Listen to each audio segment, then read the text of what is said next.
खाना वाना बना के इधर ही खाते हो क्या? কালি মোৰ ফেচবুক ফ্ৰেণ্ড এগৰাকীক দেখিছিলোঁ এনেকৈ মাটিৰ টেঙা লৈছিলোঁ। আজি নহয় কালিয়ে বাৰু, কালিয়ে আমাৰ দুপৰীয়া টাইমত আমাৰ ঘৰৰ মুখাগতো এইফালে দোকানৰ মুখাগত এনেকৈ ৰখি আছিলে। তাৰপৰা মই চালোঁ বস্তু, বাকী এইটো মাতকাটো ভাল লাগিলে কিন্তু ল'বলৈ নোৱাৰিলোঁ। সিহঁতো খুব খৰখেদা হৈ আছে, কিয় নাজানো। ইমান সৰু সৰু ল'ৰা ছোৱালী দেখি বাৰু ভালেই লাগিলে। ৰাজস্থানৰ পৰা আহিছে বোলে, ইমান কষ্ট কৰিছে। কষ্ট কৰি খালে মৰণ নাই ন। আৰু ইমান সৰু সৰু ল'ৰা ছোৱালী মানে দেখি পিনি বেয়াও লাগিছে। ধৰক তাতে ভাত পানী বনাই মেলি বনাই আহিছে, তাতে খাই পেলাই তাতে শুৱে, তাতে চব। ৰাজস্থানৰ পৰা আহিয়ে অসম পাইছেহি, ধেমালি কথা নাই বাৰু। আৰু আমাৰ ইয়াততো কিছুমানে চুৰ চাফাৰী কৰি খাই থাকোঁতেই যায়।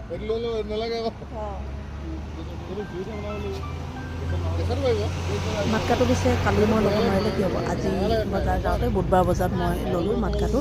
আৰু ভাত পানী বনাই চাইছোঁ, বহুত ধুনীয়া মানে মাতকা নহয়, এইটো আচলতে কেৰাহীহে, মাটিৰ কেৰাহী নেকি, ডেক্সি কেৰাহী কিবা হ'ব আৰু। বাকী ভাল দেই, খাবলৈ মাংস বনালে মানে বহুত টেষ্টি হৈছে। আপোনালোকে ইউজ কৰিব পাৰিব।